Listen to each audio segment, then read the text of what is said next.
ስግደት በምሰግድበት ጊዜ ብዙ መሰረታዊ ምስጢሮች ሁሉ የሚታወቁት በስግደት ነው። ሰብአ ሰገል ጌታ ኢየሱስ ክርስቶስን አግኝተው የሄሮድስን ክፉ መንገድ ነቅተው በሌላ መንገድ የሄዱት በስግደት በአምልኮት ስግደት ነው። ምንጊዜም የማይሰግድ ክርስቲያን ሕይወቱ እየቀጨጨ እየደከመ እየዛለ በክፉ መናፍስት እየተማረከ ወደ ኋላ እየቀረና በመጨረሻ የዲያብሎስ ግብሩን የተንኮልና የክፋቱ መግለጫ እየሆነ ይኖራል። እንዴት አስቸጋሪ ነው መሰላችሁ! ስግደትን መተው መንፈሳዊ ፍርሃትን በሕይወት ውስጥ እንዲበረታ የሚያመጣ ኃይል ነው። ሌላው ስግደት ብዙ ጠቀሜታ አለው።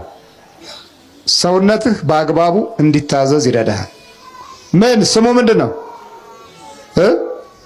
ስግደት። ሰውነትህ በአግባቡ ይታዘዛል።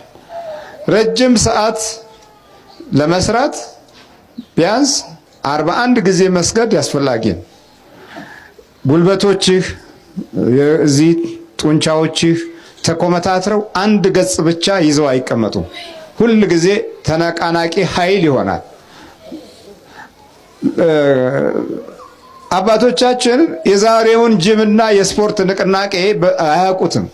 ስለሚሰግዱ በሕይወታቸው ስፖርት ነበረ። ስለዚህ በሽምግልናቸው ዘመን ሁሉ አጥንታቸውና ሰውነታቸው ብርቱ ሆኖ ይኖራል። ይሄኛው ትውልድ ስለማይሰግድ ዕቃ ወድቆ ለማንሳት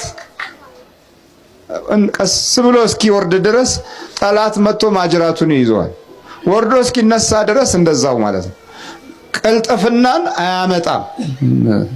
ስፖርት ብቻውን ደግሞ ቀልጣፋ ሊያደርግህም አይችልም። ስፖርት ለምን? ክፉ መንፈስ አብሮ ስፖርት ስለሚሰራ ወጣ ስትል ያንኑ ችግሮችን መልሰህ ታገኛቸዋለህ። ጤናን በስፖርት እናስተካክለዋለን በሚለው ግብግብ ውስጥ ብዙ ትግል እያካሄደ ነው ትውልዳችን። አይደለም ጉዳዩ እሱ አይደለም። ስፖርተኛ ሰይጣን አለ ራሱ። ለምሳሌ የቻይናን ስፖርት ይዘት ተመልከቱ። እንደ እባብ መሳብ ይልሃል፣ እንደ ዘንዶ መምዘግዘግ ይልሃል። እዛው ዘንዶ አለ። የዘንዶውን አሰራር ነው በሙሉ የሚናገሩት። ስፖርቶች በአብዛኛው ክፍል ዘንዶዊ ባህሪ ያላቸው ናቸው። እንደ ዘንዶ ማኮብኮብ ይልሃል፣ እንደ ዘንዶ መጠቅለል ይልሃል። መግለጫቸው ምናቸውም ዘንዶ ነው። ታዲያ የቀድሞው እባብ ዘንዶ በምድር ላይ የተጣለው ዲያብሎስ ዓለምን ሁሉ የሚያስተው ያለ ዮሐንስ ላይ ያለው ቃል ተግባራዊ ይሆናል ሆነ። እርግጠኛ ነኝ ብዙዎቻችሁ የስፖርት ማሰልጠኛ ከቻይና የተተረጎመ የስፖርት እንቅስቃሴን ማዳበሪያ መጽሐፍ አላችሁ፣ ከዮጋ ይዘትና ባህሪ ጋር የተያያዘ።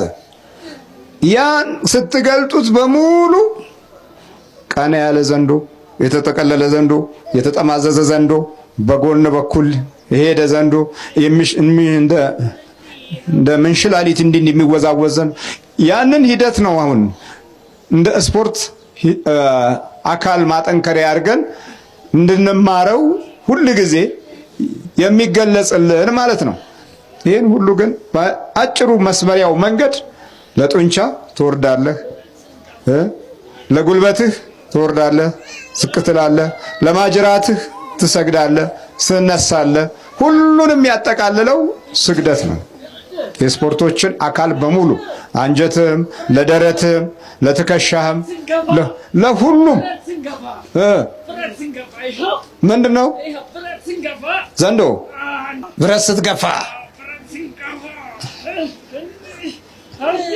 እሺ